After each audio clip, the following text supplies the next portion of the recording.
Welcome to Advocate for Wellness. I'm your host, Ann Kasper. Today we have a special guest, Sherry Joyner. She wrote a book, Sherry Goes Sane. Welcome, Sherry. Thank you, Ann, and thank you for inviting me to come and speak with you. You're welcome. Nice to have you today. So you tell us a little bit about your story and why you wrote the book? Well, my story is about living with schizoaffective disorder, and it's complicated by dealing with childhood abuse. And the reason why I wrote it was to help individuals with schizoaffective disorder and others around them know that they can live a happy and useful and meaningful life. Also, I wanted to show that people with schizoaffective disorder can make it in the real world despite of the stress, the agony, and the pain, by seeing doctors and taking prescribed meds and seeing counselors for their condition. What does schizoaffective disorder mean, and what does it mean specifically for you? Actually, for me, schizoaffective disorder, I have paranoid schizophrenia and bipolar disorder. With paranoid schizophrenia, I have extreme paranoia, hallucinations, grandeur illusions, thinking my dreams are real, and lack of concentration. With bipolar disorder, I have extreme up and down mood swings and depression. With the bipolar disorder, I may go into a high mood, which is mania because of lack of sleep, and then I'll go to psychosis and drop down really fast into depression, crying my eyes out. During the schizoaffective disorder, I will go from mania to depression, and then psychosis going on all the time, and I may switch from symptoms of schizophrenia to bipolar disorder and back and forth. What is psychosis? When you say psychosis? Psychosis is a mental illness that lessens your ability to perceive things that are real. Okay. And when did this all start for you? When I was 16 years old, I was a high school cheerleader, and my science teacher yelled, "Hey, Sherry, standing, wake up," as he saw me nod off in class. And I ran to the school's lavatory and I screamed at the top of my lungs, "I'm falling in a big hole and I can't stand it anymore." And I thought people were talking about me, and I was being sarcastic to everybody, and that was my first bout of paranoia. What happened after that? What did they do? Well, I didn't see a counselor or take medication for it. Nobody tended to my needs. And as I entered college, I fought for equal pay, and I won my case. However, my employer said that men should be paid more than women for the same job, and they were paid a higher wage than I was for my work. So he laid me off. And at that time, my stepdad abused me at Christmas time, and I became confused, paranoid, and depressed. And my mental system of dealing with pressure began to erode, and I became an empty shell of pain and doubt. And I hid from the resentment of my mother and stepfather drinking and abusing my sister, my brother, and I. And So this is also due to trauma. Yeah. And was there other triggers that started this? It sounded like in high school. Was it stress, or did it just started on its own? It was stress, and my mother, when I was a teenager, she would go on these wild drunks. My stepfather and my mother had trouble with alcohol, and they took it out on us kids. And when my mother came home drunk on these wild drunks, she kicked me out of the house several times as a teenager. And then I became vulnerable, and it affected me. It affected me mentally. Right. And so you went to college, right? You were able to go to college? Yes. And you finished college? No, I went to 3.5 years of college, and then later on in life, I got a certified nurse's aide certificate, and I worked 20 years as a certified nurse's aide, helping the elderly at end stages of their lives. And you were telling me that you've been hospitalized, right? Mm-hmm. In certain times in your life. Can you talk about those times? Well, when I was abused by my stepfather at Christmas time, I was confused and depressed and paranoid, and I tried to commit suicide. And I had feelings of grandeur illusions, like I was some supreme being, like Jesus Christ or something like that. And then I was sent to an asylum, and I was put on medication in the asylum, and I kept dropping to my knees because I couldn't deal with the medication, and I had the hives, and my tongue was a heavy grade of cotton. And I still had thoughts of paranoia because I imagined lilies in a pond by the institution, and I had imagined them talking to me and asking me if I went off my medication and if I slit my wrist, or if I treated my mom right. So the hospitalizations weren't working for you? Is that what you said? No, the first hospitalization wasn't working for me. I was hospitalized 5 times. Okay. How long did you stay each time in the hospital? The first hospitalization was in Salem, the Oregon State Hospital, and that was for about 3 months. Okay. And then the second time I was hospitalized, it was about a 1.5 month stay. I was strapped to my bed and given Thorazine in the knees and the thighs, and it was very painful. And they used to do that long time ago, right? Yeah. With the Thorazine. And if people don't know what Thorazine is, can you explain a little bit about what that is? Thorazine is like an antipsychotic, I think, and it was a heavy drug for me in that I just couldn't think right, I couldn't breathe right, I was all jittery, I had, my functions were debilitating. And these hospitalizations, they weren't by choice, right? People took you in there? No, I committed myself. You did? Because each time I was on the verge of committing suicide. The second hospitalization I had, I was hitchhiking to Huntington Beach, about 1,000 miles away from Ashland, by myself, and I made all these connections with people. And then I was walking down the street, and I found myself on the street picking up a pipe, and I thought it was a magic pipe, so I was swinging it, and I stood in the middle of the street and paraded down the middle of the street with all the cars behind me, held up traffic for about 45 minutes. And a policeman stopped me, and he asked me where I was going, and I dubbed him over the head with my magic wand, which was the wrong thing to do.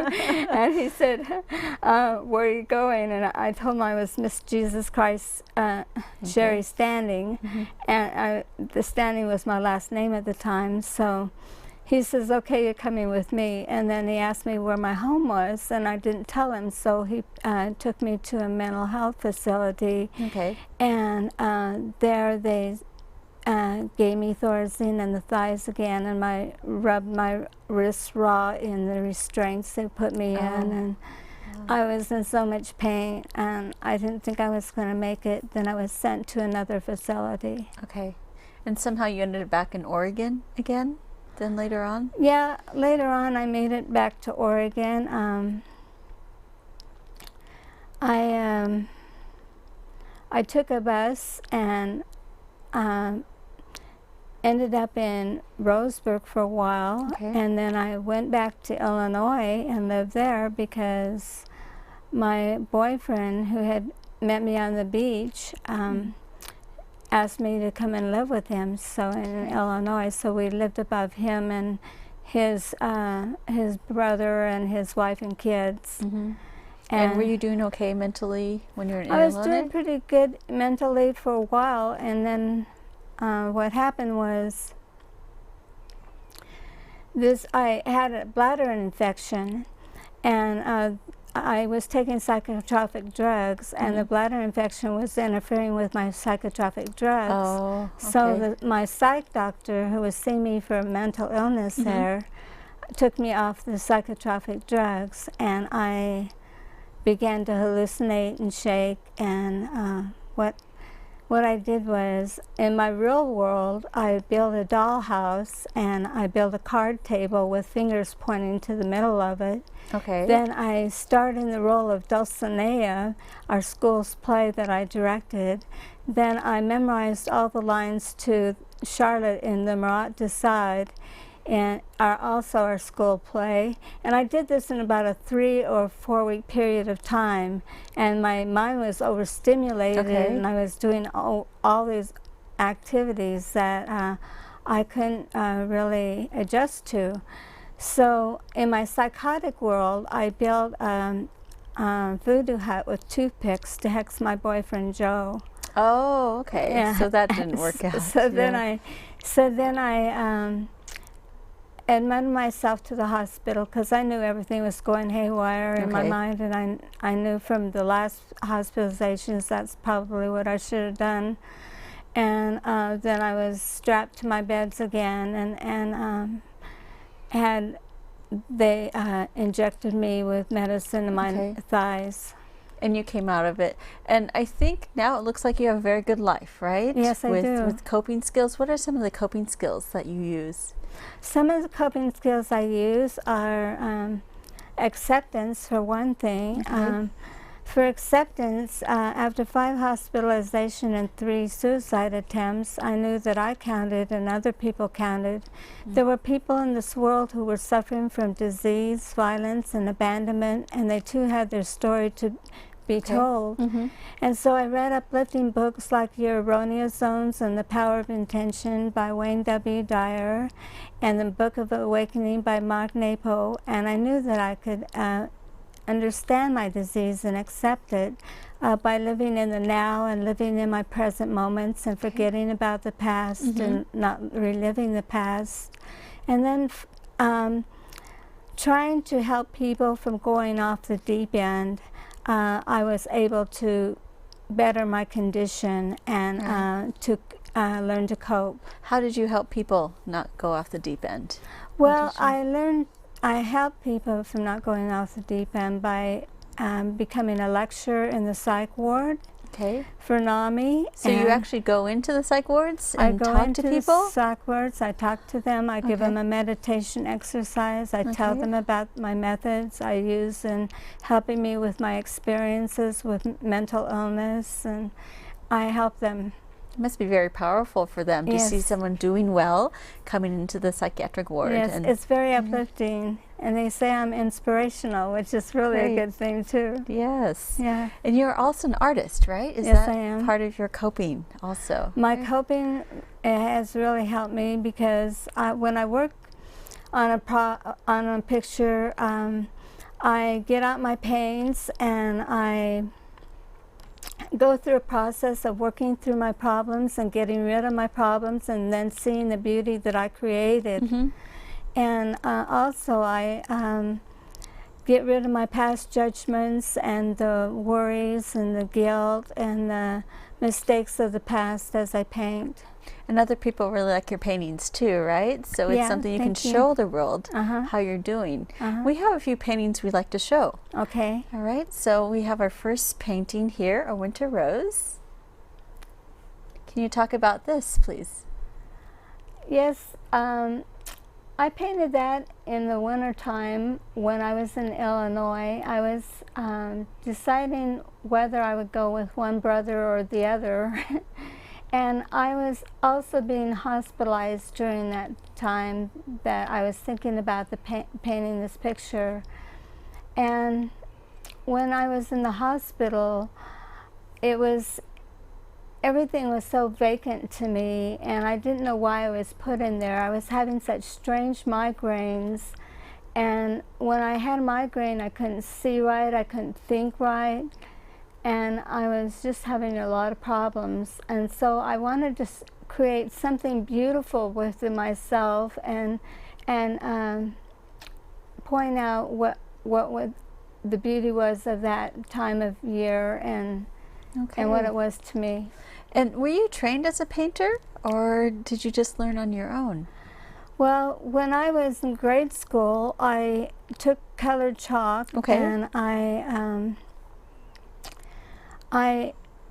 to explore my art world, I painted, I drew a desert scene with a rock, and my teachers praised me for my abilities, and they thought it was a pretty good idea. Okay.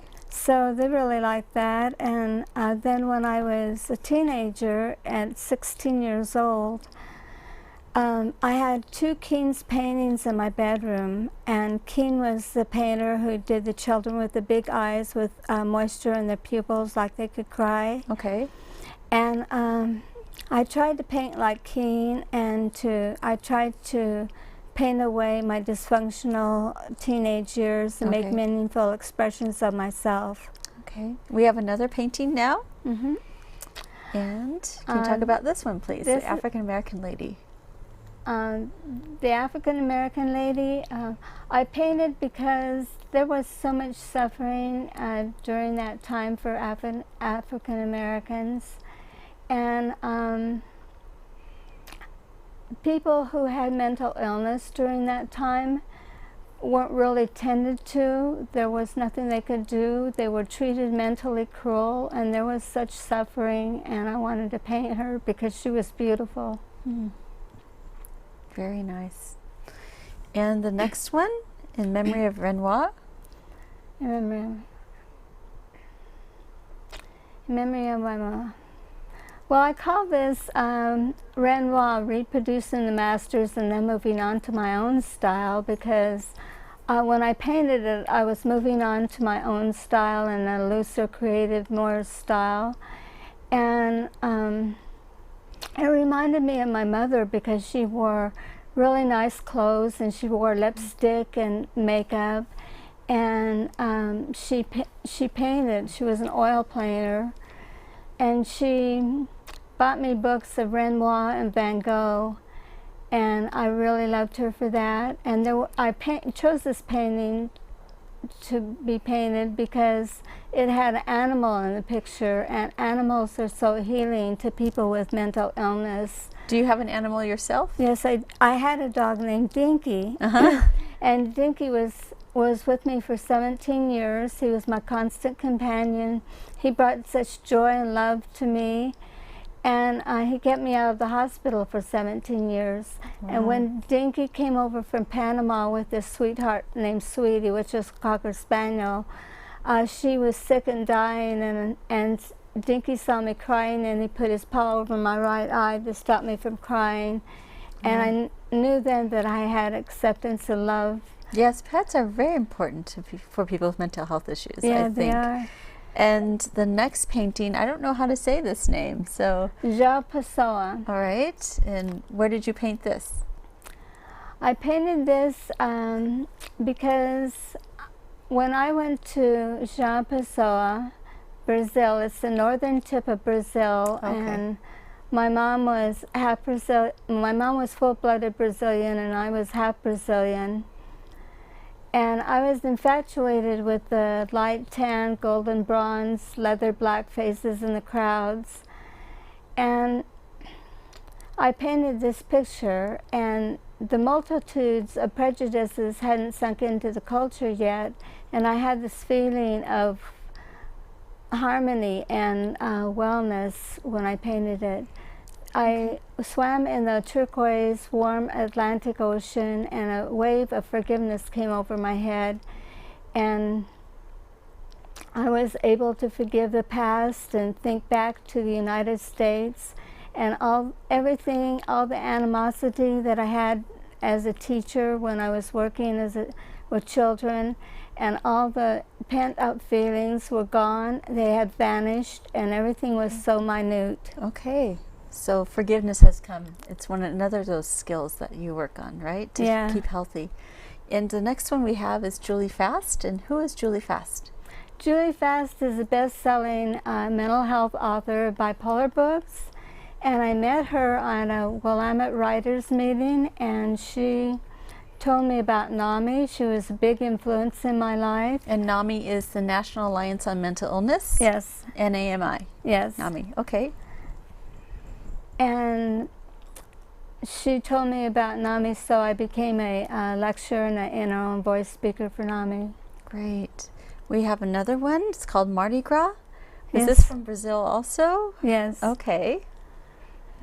And you talk about this one a little bit? Well, when I went to Brazil, I did an essay, my favorite city and why, and that was João Pessoa. But the Mardi Gras was thinking about Rio and really wanting to be at Rio and having dreams at Rio and wanting to get a dark tan in the daytime, laying out in the sun, and painting this beautiful lady who did the samba and danced to all the Yes. Brazilian music. Great. Now, is she a real person, or is this somebody you were thinking about? No, it's a picture I found, and I did a picture of her. Yeah? Okay. All right. Did you paint it there, or did you paint it back in the United Here. States? Here. Okay. All right. And we have one last one called The Pacific Ocean by Huntington Beach. This painting is when I hitchhiked from Ashland, Oregon to Huntington Beach, about 1,000 miles away. And when I got there to Huntington Beach, I ran into the ocean, coat on, clothes on, and I thought it was a pretty good idea at the time. But I met this hippie named Gene Joyner who saved my life on the beach, and he built a fire out of a lifeguard stand to warm me up by, and it was a nice time of my life, and I ended up being with his brother. Okay.